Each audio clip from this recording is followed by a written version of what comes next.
This first case Articles on the Go feature is titled Errors in Perioperative Leadership, written by Paul Wafer, BS, MBA, RN. Throughout my 40 years in healthcare, I've worked in many different positions within the hospital. From starting out as an orderly to becoming a nurse, and then going on to be an OR director and even a CEO, I feel like I've made every error possible in my long career. I continually tell everyone that my goal is to help leaders learn from my experience so they can avoid making the same mistakes I've made. I'm still learning new things, and I carry the lessons I have learned throughout my career with me. Circumstances will always vary, but let me share with you a few things that I've learned. First and foremost, listen to your staff. Even if your staff members don't have all of the information that you do, always take the time to hear their concerns. There may be things that you can incorporate into a decision based on what they're telling you. Even the staff member that complains about everything may sometimes have a good idea. While it may be painful, they should also get your attention. Just try to work towards limiting the time allowed for discussion. Don't forget to pull the quiet ones aside and try to find out what they're thinking. They are likely very observant, but unwilling to speak in a group. Second, starting the day off right prevents many issues. Many OR directors don't come into work until well after the first cases of the day are in the room, and when they arrive, they usually get bombarded with issues that arose when getting the first cases started. I believe that unless you have a 30-room OR with several layers of management, the director should be there at the start of the day to address what types of problems are occurring. This can lead to some very long days. There must be a discussion with senior management to ensure that there is an understanding that you cannot work 12 hours a day every day. There will also be days when the director will need to come in late to accommodate meetings later in the day. Third, perception is reality. For over 25 years, I wore a suit and tie to work every day. Once I arrived, I changed into scrubs. This was done to show people that I was a professional and that I was always ready to get my hands dirty if necessary.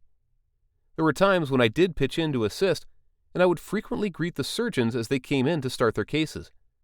I would then go on to do my work or attend my meetings as usual. I'm sure there were still some staff that thought I did not do enough, but there was never a surgeon who felt that way. Fourth, disruptive behavior should never be tolerated. There were times when I would be called into an operating room because a surgeon was behaving badly. The most important issue at that time is to ensure that no harm comes to the patient. In those circumstances, the best thing to do is to de-escalate the situation until the procedure is over. Once the case is over, the participants must be interviewed and counseled. While it was always a very difficult conversation with the surgeon, it is best to tell them why they were not appropriate and how it could impact them professionally if the behaviors continue. Today, all hospitals must have a disruptive behavior policy, and compliance is a Joint Commission requirement. This type of behavior can also be displayed between all staff members and should never be allowed to fester. It must be addressed as soon as it is observed.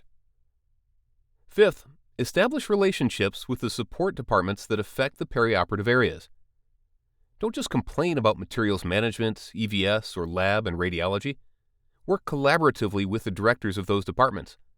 Educate them, if necessary, about how they impact your department in order to find solutions that benefit both areas. And finally, use your data.